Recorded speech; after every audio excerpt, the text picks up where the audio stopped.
काय पार्श्वभूमी आहे या पोस्टरची? कल्पकता आणि कल्पकतेला वाव देणं हे सांस्कृतिक कार्य मंत्रालयाचं काम आहे.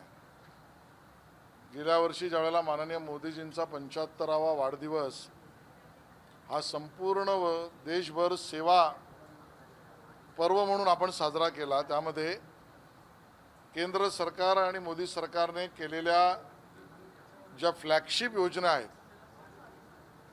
ज्याची खूप मोठी मागणी आणि उपयोगिता देशभरामध्ये आहे, त्या विविध योजना यांचं ब्रँडिंग, याचं पोस्टर, याची एक कल्पक स्पर्धा महाराष्ट्र सरकारने केली आणि व्हिजन टू आर्ट, कल्पकता प्रत्यक्षात उतरवणं, या पद्धतीच्या स्पर्धेमध्ये मला सांगायला आनंद होतो की 3000च्या वर स्पर्धकांनी त्यामध्ये अर्ज केला, त्यांची कल्पकता त्या ठिकाणी मांडली पोस्टरच्या रूपाने.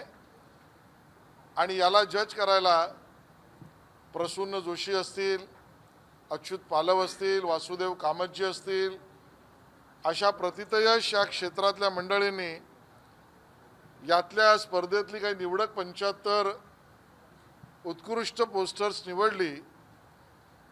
आणि या स्पर्धेचं विशेषत्व होतं की लहानातला लहान 8-9 वर्षाच्या मुलामुलीपासून 60-70 वर्षाच्या वर सुद्धा, प्रोफेशनल कंपन्यांपासून इंडिव्हिज्युअलपर्यंत सगळ्यांनी यात सहभागिता घेतली. त्यातल्या पहिल्या 75 जी निवडलेली पोस्टर्स आहेत त्याचं प्रदर्शन आज या ठिकाणी लावलं आहे आणि पहिल्यांदा राज्य सरकारने असा एक उपक्रम त्या ठिकाणी केलेला आहे.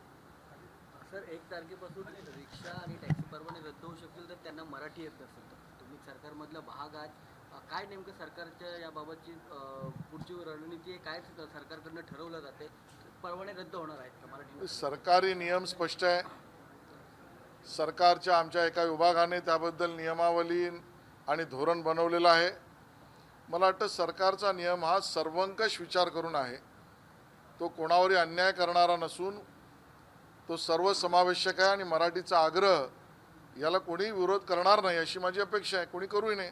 सर, काही संघटना आहेत त्या शशांक रावांची संघटना असेल, त्याचसोबत शिवसेनेमध्ये पण वाद आहेत पक्षांतर्गत की ज्याला काही सूचना करायच्या असतील त्याने सूचना जरूर कराव्यात.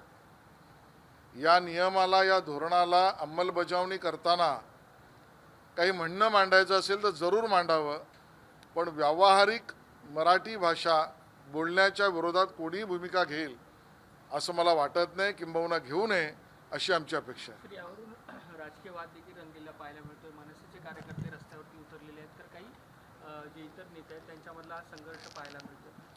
बघा, भाषा संघर्षाचं माध्यमच नाही आहे, भाषा संवादाचा माध्यम आहे. कुठल्या पक्षाने काय भूमिका घ्यायची आहे त्यांचा प्रश्न आहे.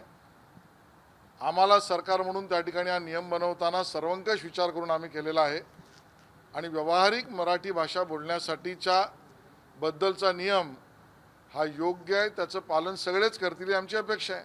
सर, 2 दिवसापासून एक राजकीय वर्ग एका भेटीची चर्चा होती. मुख्यमंत्र्यांची आणि उद्धव ठाकरेंची भेट वर्षा निवासस्थानी झाली अशा पद्धतीची चर्चा. ते पण रात्री 2 वाजता. ते मला याची माहिती नाही आहे. या विषयावर भाष्य ज्या 2 नेत्यांबद्दल आपण म्हणतात तेच करू शकतील आणि त्यामुळे माननीय मुख्यमंत्री महोदय आणि माननीय उद्धवजी हेच त्याच्यावर भाष्य करू शकतात.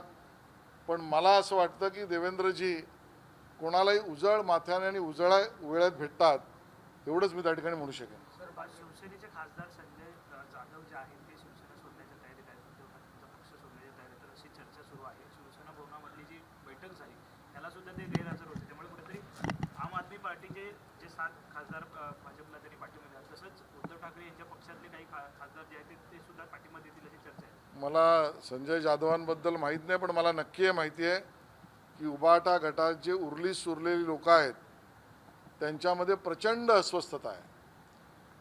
निवडून आलेल्या जनप्रतिनिधी मग कोणी असतील त्या पक्षात उरलेले, त्यांच्यामध्ये खूप अस्वस्थता आहे आणि त्यामुळे त्याचा परिणाम काय होईल मला सांगता येणार नाही. पण संजय जाधव यांच्याबद्दलची माझ्याकडे माहिती नाही. आपसारखं होऊ शकतं पण महाराष्ट्रातही उद्धव ठाकरेंच्या पक्षासोबत? मला वाटतं याच्यावर माहिती घेतल्यावरच आपण बोलू शकू. अस्वस्थता प्रचंड आहे. पण ऑपरेशन लोटस सक्रिय आहे असं म्हणता येईल. नहीं, मला माहीत नहीं, मैं त्याचा भाग नहीं। सर आज जो है यहाँ एग्जीबिशन रखा गया है, ये एग्जीबिशन क्या है, इसके बारे में सर जानकारी दीजिए।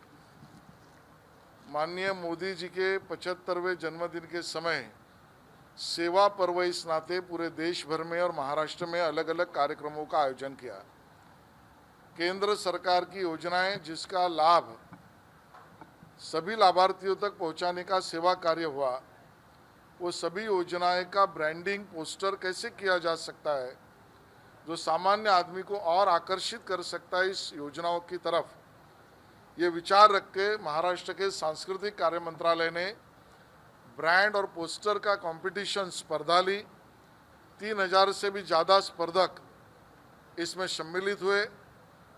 अच्युत पालव जी, वासुदेव कामत जी, प्रसून जोशी जी, इस प्रकार के जजेस ने उसका परीक्षण किया और जो 75 पहले अच्छे पोस्टर्स जो बने हैं, जो आज हम यहाँ पर देख सकते हैं, बेटी बचाओ बेटी पढ़ाओ हो, शिक्षा का विषय हो, मेक इन इंडिया हो, इस प्रकार के अलग अलग थीम को लेकर जो पोस्टर्स बने हैं उसका आज यहाँ पर एग्जीबिशन लगा है और इसका एक कॉफ़ी टेबल बुक भी बना हुआ है। सर जिससे महाराष्ट्र सरकार जैसे एक निर्णय लिया गया है कि मराठी जो सख्ती की गई है ऑटो रिक्शा ड्राइवर्स के ऊपर, किस तरीके से सरकार का इसके स्टैंड है, क्योंकि बहुत से लोग इसमें विरोध करते हुए नजर आ रहे हैं सर।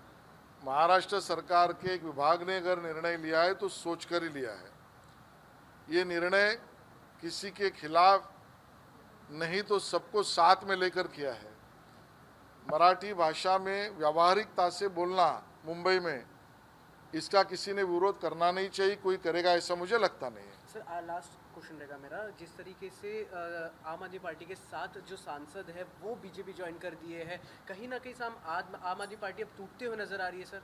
नहीं, नजर आ क्या रही है, टूट गई है, वो टूट गई है, दिख रहा है। अभी नजर आना क्या दृष्टि है। सर धीरेंद्र शास्त्रींचं वक्तव्य फार चर्चेत ठरलेलं पाहायला मिळतं शिवाजी महाराजांसंदर्भात आणि म्हणजे आक्षेपार्ह म्हणजे कुठेतरी त्याच्यामुळे वाद उपळेल असं वक्तव्य केलं धीरेंद्र शास्त्री बागेश्वर बाबा। नाही, मला याची माहिती नाही, माहिती त्यांनी घ्या। असं म्हटलंय की शिवाजी महाराज थकले होते, हतबल होते, त्यांनी त्यांचा मुकुट रामदास स्वामींच्या पायापाशी ठेवला आणि त्यानंतर राज्य चालवण्याची तयारी केली असं। बघा, मला त्यांचं विधान माहिती नाही, त्या विधानाचा संदर्भ माहीत नाही, पण छत्रपती शिवाजी महाराजांच्या कर्तृत्वावर, नेतृत्वावर, दातृत्वावर आणि त्यांच्या प्रतिमेवर कोणीही अपमानास्पद बोललं तर महाराष्ट्र सहन करणार नाही। सर माझे दोन प्रश्न आहेत। एक म्हणजे आता पुढच्यामध्ये कान फिल्म फेस्टिवल होतो आहे, तर महाराष्ट्र शासनाची म्हणजे सांस्कृतिकरित्या काय तयारी आहे किंवा कुठले चित्रपट जाणार आहे याचं काही सांगू शकाल? त्याचा निर्णय करून आम्ही तुम्हाला थोड्याच वेळात सांगू। दुसरा प्रश्न असा आहे की अनेकांना माहिती नसेल, पण तुम्ही जेव्हा नगरसेवक होता तेव्हा तुम्ही चित्रपटाची निर्मिती केलेली, आता तुम्ही पोस्टवर आहात, तुम्हाला म्हणजे तुम्ही आता कायद्याचे पण ज्ञाता आहात, तर तुमच्याकडे पोझिशन आहे, लोकांच्या ओळखी आहे, तुमचा आवाका फार मोठा आहे, तर आता तुम्ही परत काही निर्मिती करू शकणार आहात?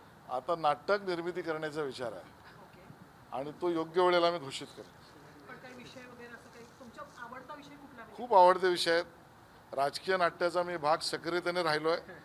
आता खऱ्या अर्थाने रंगभूमीवरचं नाटक याची निर्मिती करावी अशी खरंच मनापासून इच्छा आहे। त्याचं कामही सुरू केलं आहे, काही वेळात सांगू। धन्यवाद सर।